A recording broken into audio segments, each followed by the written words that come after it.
ओम Saini sir, political party जो है वो पॉकेट पार्टी बन गई है भारतीय जनता पार्टी के लिए, डॉक्टर मील कह रहे हैं। दूसरा, एक तो सर आरएसएस को लेकर के भी डॉक्टर मील ने 2-3 चीजें ऐसी खोल दी। आरएसएस को लेकर के बात किया इन्होंने, आरएसएस की नाराजगी जो है वो लगातार देखी जा रही है। आरएसएस का इंटरनल सर्वे जब से आया और जो वो भाजपा के अगेंस्ट जा रहा था, उसके बाद भी वसुंधरा को जगह नहीं दी गई आरएसएस के कहने के बाद भी। तो एक वो नाराजगी आरएसएस की पहले से चल रही है। दूसरी तरफ ये जो परिस्थितियां पैदा हो रही हैं, चाहे वो टिकट की मारामारी से लेकर के और बाकी चीजों को, इसके साथ साथ ईआरसीपी का जिक्र भी डॉक्टर मील ने कर दिया। सर, मल्लिकार्जुन खड़गे साहब राजस्थान में अभी जब गए हैं तो कल थे वहां पे, बात हो रही थी, उन्होंने ईआरसीपी को लेकर के प्रधानमंत्री नरेंद्र मोदी पर सीधे सवाल उठाया। उन्होंने कहा कि प्रधानमंत्री यहां दौरे पर आए थे, ईआरसीपी का जिक्र करके गए, वो कह करके चले गए, लेकिन उस पर कोई काम नहीं हुआ। सर, राज्यवर्धन सिंह राठौर कह रहे हैं कि जब सरकार आएगी, जो जो सवाल डॉक्टर मील का था, प्रधानमंत्री खुद बोल रहे हैं उसके बावजूद वो काम नहीं हो रहा है। तो क्या ये जो चीजें हैं उसको जनता भी उसी गहराई से समझ रही जिस गहराई से डॉक्टर संदीप इसको समझाने की कोशिश कर रहे थे? तो ये 2-3 चीजें एक साथ हैं। ओम सैनी सर, वो तो ठीक ही बोल रहे हैं, इसमें कोई शक नहीं कि प्रधानमंत्री कितनी बार क्या बात कह चुके हैं, लेकिन उनकी बातों को जब ऐसा होता नहीं है तो फिर अमित शाह साहब आगे आ जाते हैं और उनका कहना होता है कि जुमले हैं, इन पे आप क्यों विश्वास कर रहे हैं, जुमले तो इलेक्शन के चुनाव के दौरान बोले जाते हैं। तो इसलिए इनकी बातों को ज्यादा गंभीरता से लेने की आवश्यकता भी नहीं है, मैं यूँ समझता हूँ। और मेरा ख्याल है खड़गे साहब ने और राजस्थान की सरकार ने कल जो अपना 12 के अंदर जो मीटिंग की और जहाँ से ये अपना सिलसिला प्रारंभ किया है इस परियोजना को लेकर के कि इसको राष्ट्रीय स्तर की बनाई जाए, राष्ट्रीय घोषित की जाए, ताकि इसके लिए जो पैसे की जरूरत वो पूरी हो। तो उन्होंने इसीलिए कहा इस बात को कि इनके कहने सुनने के सिलसिले में नहीं है, इनके भरोसे से अगर ये आश्वासन दे देंगे और फिर उसके बाद में नहीं करेंगे तो बात वैसी बनती है। और चूंकि ये भी तक कल कहा बड़ा साफ साफ कि ये योजना कांग्रेस की नहीं थी, ये योजना तो वसुंधरा जी की थी, जिन्होंने खुद सारा प्लान करके और इसकी प्रारंभ किया था। उसके बाद में जो कुछ विवाद के रास्ते आए उनको निपटने का काम भारत सरकार का था, लेकिन भारत सरकार ने उससे निपटने के बजाय उसको, चूंकि भाजपा पराजित हो गई थी इसलिए उसको छोड़ दिया। तो वो तो अब चलेगा, उसमें तो कोई बात नहीं। और ये उन्होंने जो लाल डायरी का कल खुलासा किया वो तो कमाल का ही था, उसके बारे में तो हमने भी नहीं सोचा था कि लाल डायरी में ये लिखा है क्योंकि भारतीय जनता पार्टी की सरकार जाएगी और कांग्रेस की आएगी। लाल डायरी में ये लिखा है, खड़गे साहब ने ये दावा किया है और आज सब कैशलाइन बनी है सारे प्रिंट मीडिया के अंदर। इवन वो जो गोदी मीडिया कहते हैं उसने भी इस कैशलाइन को पकड़ा है और उसको सलीके से इस्तेमाल किया है, क्योंकि ये लाल डायरी का तो वो बना हुआ है ना कि लाल डायरी में पता नहीं क्या क्या होगा। तो वो सब सिलसिले बन गए। दूसरा ये कि जो जितने भी ये नाराजगी के स्वर हैं इनको निपटाने के लिए जो कमेटी बनी, उस कमेटी के चेयरमैन जिनको बनाया है कैलाश चौधरी को, उनकी हैसियत वैसी नहीं है कि वो इन बड़े बड़े लोगों को जो नाराज हो रहे हैं उनको ठीक कर सके और उनको बांध के ला सके, क्योंकि ये हैसियत तो उनकी भी नहीं है नड्डा साहब की। नड्डा साहब कल उदयपुर में फरमा रहे थे कि साहब ऐसा कि पहले पार्टी पार्टी चेहरों से नहीं पहचानी जाती, पार्टी पार्टी से पहचानी जाती है। मतलब पार्टी का महत्व ज्यादा है वो नहीं है, तो फिर क्यों आप चेहरों के पीछे पड़ रहे हैं? क्यों नरेंद्र मोदी साहब को या अमित शाह साहब को या स्वयं को आप पेश कर रहे हैं? पार्टी का तो आपका एजेंडा है, लेकिन हमने तो कहीं नहीं सुना कि भारतीय जनता पार्टी का घोषणा पत्र क्या है, भारतीय जनता पार्टी क्या कैसा देश बनाना चाहती है, कैसा समाज बनाना चाहती है। वो तो यही सुनाई देता है कि मोदी जी कैसा देश बनाना चाहते हैं, मोदी जी ने कैसे डंके बजा दिए, मोदी जी ने G20 में कैसे वो किया है। तो जो कुछ स्थापित मान्यताएं थी उनके परे जाकर के जो कुछ कर रहे हैं उसको बताते हैं वो तो ऐसे में मुझे लगता ये है कि राजस्थान में सचमुच में अब लगता है कि वो जो नाराजगियों के स्वर हैं जो फूट रहे हैं उनको बांधना तो बहुत मुश्किल है। मैंने कहा है पहले कि सब कैलाश चौधरी को जो बनाया है तो कैलाश चौधरी के बस की बात तो यह है नहीं। नड्डा साहब भी फरमा गए कि सब पार्टी को बड़ी मानो और चेहरों का कुछ नहीं होता है। तो ये चेहरों का ही तो सिलसिला है। वसुंधरा जी को अगर चेहरा बना लेते तो आपका काफी 90% समस्या तो समाधान हो जाता, 10% का बाकी बचता वो मौन हो जाता, क्योंकि आपका दबदबा कुछ ऐसा है कि जो भी आपकी खिलाफत में जाता है आप उसकी फिर हैसियत नहीं रहती। तो वो नहीं किया इन्होंने, तो अब तो निपटने का सिलसिला है। लेकिन वसुंधरा जी कहीं पर भी अपने आप को अलग करने की बात नहीं कर रही, वो हर जगह पार्टी में जुड़ी हुई है और पार्टी के साथ में ही शायद वो इंतजार कर रही है कि शायद इनको सद्बुद्धि आ जाए और कुछ ऐसा सिलसिला हो, क्योंकि 41 जो घोषणाएं 41 जो लीडर इन्होंने बताया है उसमें जाति समीकरण तो इन्होंने बिल्कुल साफ साफ कर दिया कि किस तरीके से डिस्ट्रीब्यूशन होगा और किस तरीके से ओबीसी का सिलसिला उतना प्रभावी नहीं है। 60% के करीब दिए हैं, हालांकि इनमें ये जो जितने 41 है उसमें 60% के करीब हैं, लेकिन वो भी वही हैं जिनका कि दबदबा उस तरीके से नहीं है अभी, जिनका इस्तेमाल कहीं इन्होंने किया नहीं है।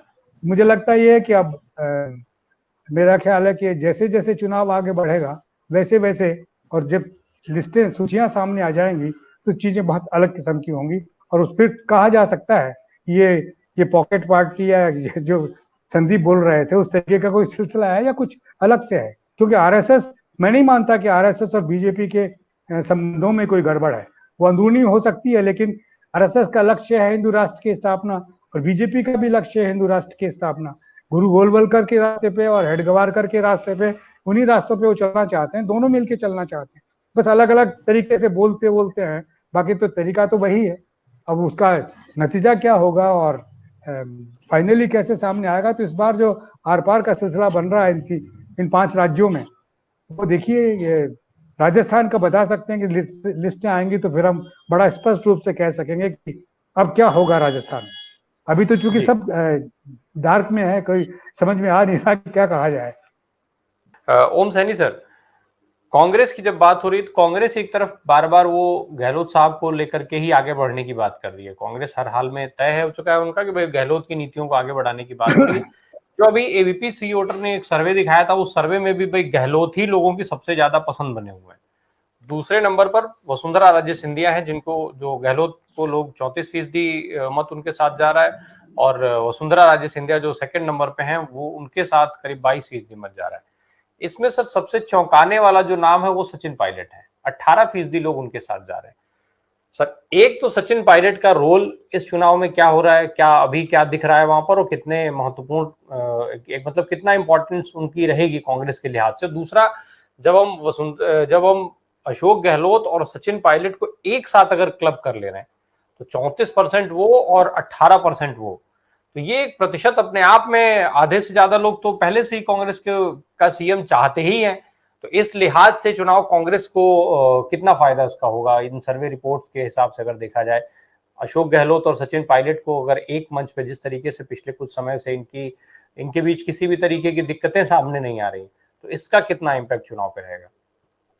देखिए ये तो सचमुच में कांग्रेस के लिए बड़ा विनिंग यूनिटी वाला सिलसिला है। ये दोनों की एक तरीके से एकजुटता से कांग्रेस पार्टी को भारी लाभ इस मायने में होगा कि जो पूर्वी राजस्थान का जो लंबा सिलसिला है, करीब 60 सीटें जो बनती हैं भरतपुर से लेकर के और आसीन तक, उन सीटों पे अगर ये एक स्वर से ऑनेस्टी के साथ में चीजें होती हैं तो फिर कांग्रेस को विशेष दिक्कत नहीं होगी।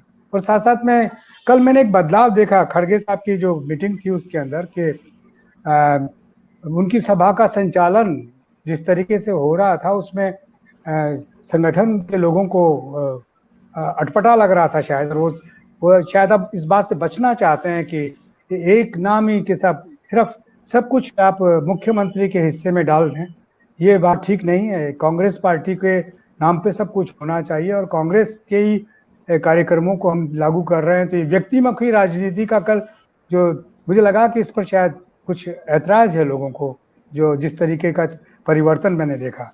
एक कुछ खबरें भी ऐसी पब्लिश हुई हैं कि जो कंपनी यहाँ का काम धंधा देख रही है सारा मटेरियल तैयार करने का सिलसिला जो देख रही है, वो कुछ कंपनी की को लेकर के और प्रदेश कांग्रेस अध्यक्ष की जो तनातनी है वो भी सुनने को मिली और छपी भी है। वो एक बड़ा नेचुरल ये चेंज है, बड़ा नेचुरल वो बात लग रही है। लेकिन साथ साथ में मुझे ये बेहतर लग रहा है कांग्रेस के हित में कि कांग्रेस इस तरीके से अपने को व्यापक बनाया कि सिर्फ एक व्यक्ति के नाम की नहीं, अपने दल के नाम की, अपने घोषणा पत्र के नाम की उसको वो करे, क्योंकि व्यक्तिमुखी हो गई है राजनीति सारी।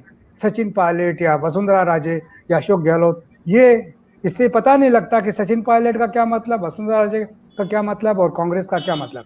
इन सब के घोषणा पत्रों के माध्यम से और इनके कामों को जब आप करते हैं तब कहें कि हमारी सरकार ने ये किया, वो जो मैं हमारी में जब सब जगह मैं निकल रहा है, ये बड़ा आहत करता है कि ये मैं क्यों जुड़ रहा है, क्योंकि मैं के होने के साथ ही तो मैं के विरुद्ध में वो अलग हो जाते हैं। और मैं के समर्थन में वो साथ जुट जाते हैं। तो मैं के बजाय अगर पार्टी की बात करें तो मेरा ख्याल है कि ठीक होगा। और ये कल मैंने खड़गे साहब की मीटिंग में ये देखा कि वो मैं हम में बदल रहा था। मतलब हमने ऐसा किया, हमने वैसा किया, हम ये सब करने जा रहे हैं, यूं करके बोलने का सिलसिला। ये जो ट्रेनिंग हो गई है कांग्रेस के वर्कर्स की, वैसी जैसे कि भारतीय जनता पार्टी, क्योंकि उधर नरेंद्र मोदी जी, उसके अलावा कुछ होता नहीं है। और वही काम कांग्रेस ने भी अडॉप्ट कर लिया कि अशोक जी तो अशोक जी नहीं, या खड़गे जी या राहुल गांधी, ये सब नहीं, मतलब कांग्रेस का प्रचार होना चाहिए। तो वो होने की संभावना है मुझे लगने लगी। और ये परिवर्तन अगर ऐसा कर रहे हैं तो ये बहुत ठीक कर रहा है कि लोगों में ये मैं नहीं पहुंचना चाहिए, कांग्रेस पहुंचनी चाहिए। और जी।